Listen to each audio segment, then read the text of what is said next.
Такого мощного паводка жители Оренбургской области на своем веку не припомнят. В этом году река Урал разбушевалась до небывалого уровня в 12 метров. Все попытки местных жителей, волонтеров и спасателей остановить большую воду, отсыпав дополнительные дамбы, были тщетны. Собака бежит по воде. Да, вон. Сады, частные дома и коттеджные поселки один за другим уходили под воду. Дальше паводок вплотную подошел к многоквартирным домам, затопив первые этажи. Власти были вынуждены объявить масштабную эвакуацию. Тех, кто не успел своевременно покинуть зону бедствия, вывозили на лодках.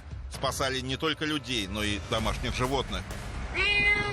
Кошку спас, крышу разворотил, сидела прямо уже под углом. Сирены в городе не смолкали. На помощь соседям по поручению Радия Хабирова выехал сводный отряд Республики Башкортостан. Вот как-то так. 150 метров, поверните налево.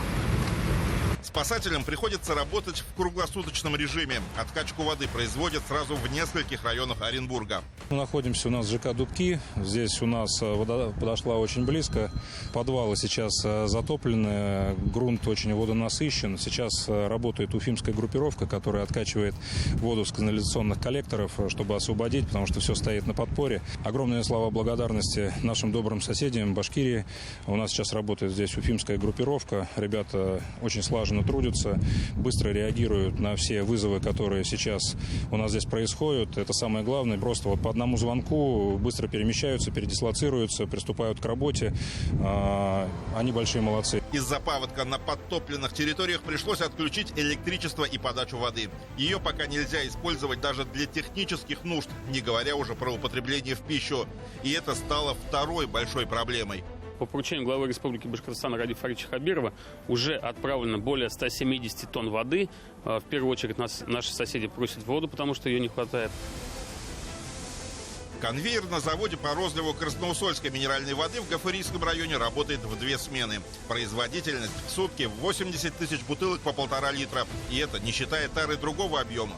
На отдельных поддонах гуманитарная помощь для жителей Орска. Одна из 2 фур, которая должна отвезти гуманитарную помощь в соседнюю Оренбургскую область, уже прибыла на территорию завода минеральной воды Красноусольская. Как видите, в данный момент ведется погрузка продукции.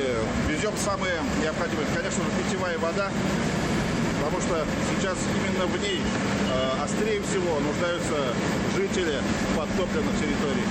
В тот момент, когда первую фуру полностью загрузили 20 тоннами питьевой воды, в Красноусольский из Уфы прибыл и второй большой груз. На погрузку прибыла и вторая фура, и, как видите, она приехала из Уфы уже наполовину полная. Питьевую воду передали уфимские организации, а вот эти вот баулы сверху, да, с одеждой, со спальными принадлежностями, а также продукты питания, картошку.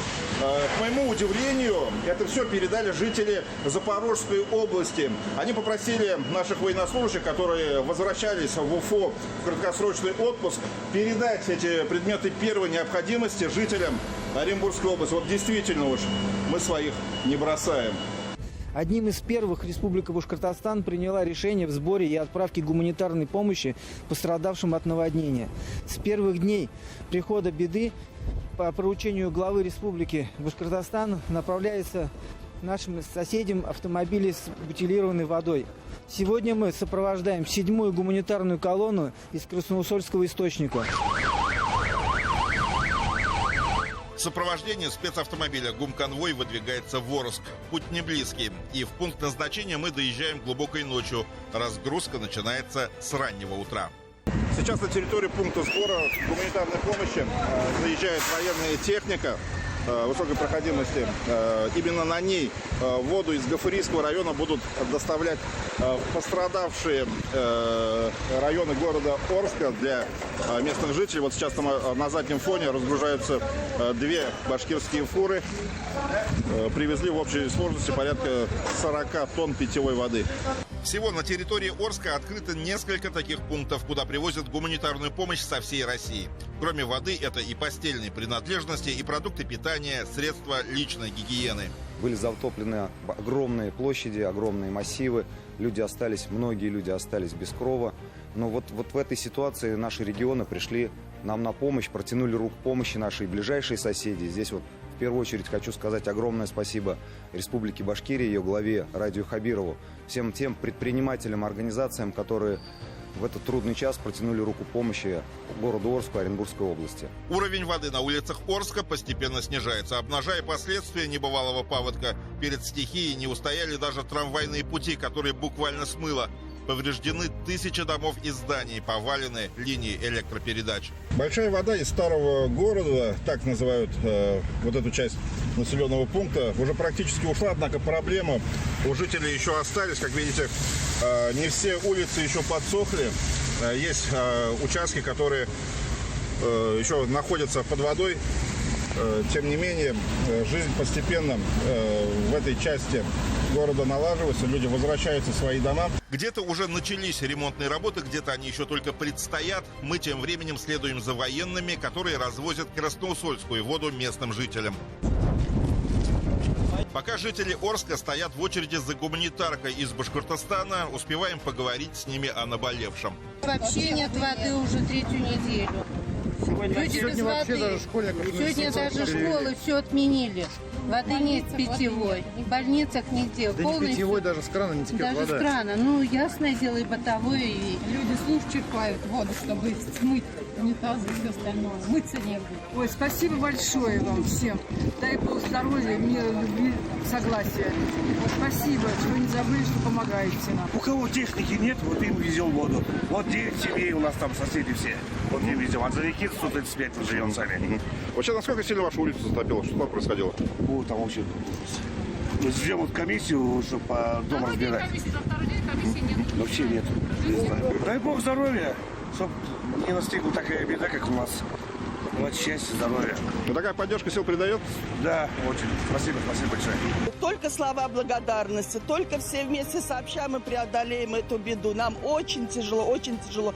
Любая поддержка. Мы раньше вот на воду и внимания не обращали. Лили сколько угодно, мылись, купались. Только мы сейчас понимаем, что такое без воды. Огромное спасибо. У нас у всех дети, внуки. Огромное спасибо за воду. Вот благодарны вам. А вот эта вот часть старого города, она только-только начинает отходить вода, и люди, которые уезжали отсюда, эвакуировались, они сейчас начинают возвращаться. Естественно, ничего нету у них. Поэтому вот, если вот я как депутат этого округа прям вот благодарна за то, что именно точечно мы привозим для нашего народа эту гуманитарную помощь. Низкий поклон, и, конечно же, дай бог всем мирного неба над головой, и пусть все будут живы и здоровы. Несколько грузовых автомобилей делают по 6-7 рейсов в день по старому городу. Питьевой водой Башкортостан будет поддерживать соседей столько, сколько потребуется. В круглосуточном режиме сводный отряд Республики Башкортостан продолжает работу на затопленных территориях Оренбурга. Микрорайон Солнечный жилого комплекса «Изумрудный город» сейчас больше похож на Венецию, только вместо гондол тут резиновые лодки. Для жителей большая вода стала полной неожиданностью. Раньше паводок сюда не доходил, но на этот раз река Урал разлилась до рекордного уровня. Говорят, вообще здесь мало кто понял, когда это давным-давно было. Такого никогда не допускалось. То есть неожиданностью для вас стало, да, получается?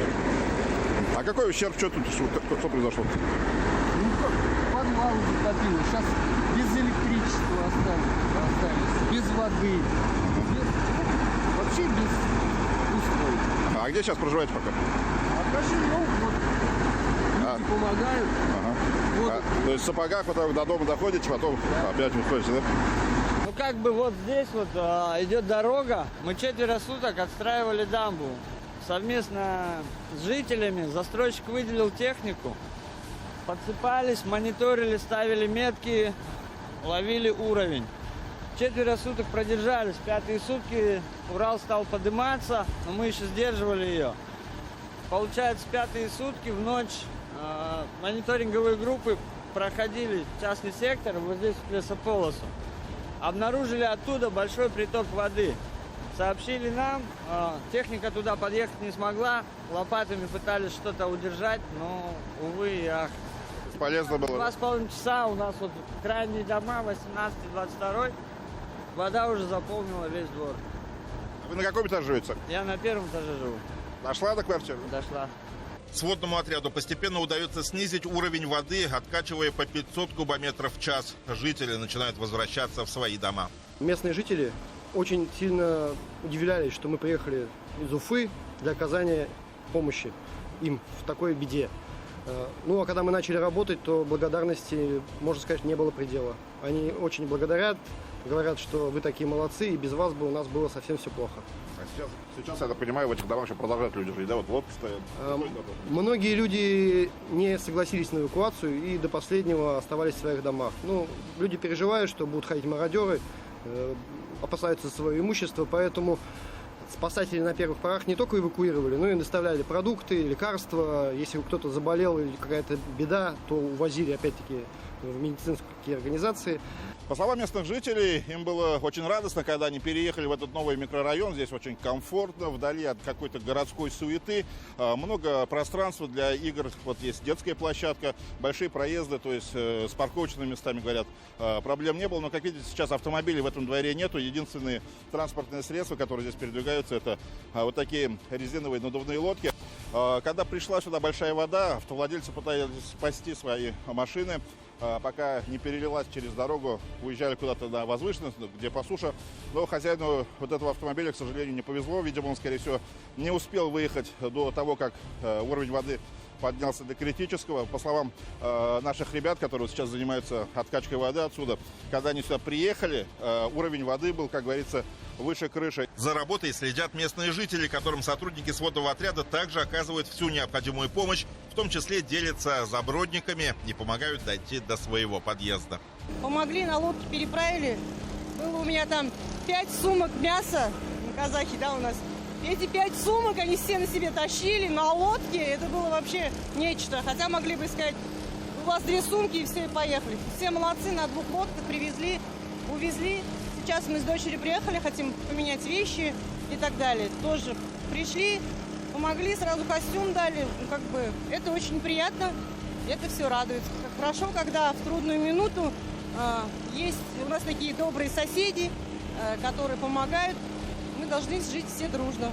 Вместе мы сила. Я тут могу сказать спасибо. Огромное человеческое спасибо.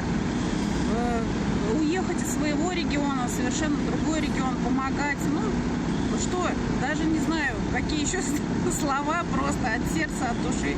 Спасибо, что неравнодушны к людям, потому что, ну, люди, оказывается, нужны людям только лишь. Я сама очень люблю Уфу, люблю Башкирию, не надо больше никуда ездить. Это наша Швейцария, скажем так. Поэтому от чистого сердца большое спасибо, ребята. Наводнение в мегаполисе было бы куда серьезнее, если бы большая вода не прорвала дамбу в Ворске, который находится выше по течению Урала. Приняв основной удар на себя, он спас столицу от крупнейшего потопа. Устранять последствия сводный отряд из Башкортостана будет до особого распоряжения. У нас же в республике до наихудшего сценария половодья не дошло. Пик паводка ожидается в эти дни, после чего большая вода начнет уходить. Ситуацию продолжают держать на контроле.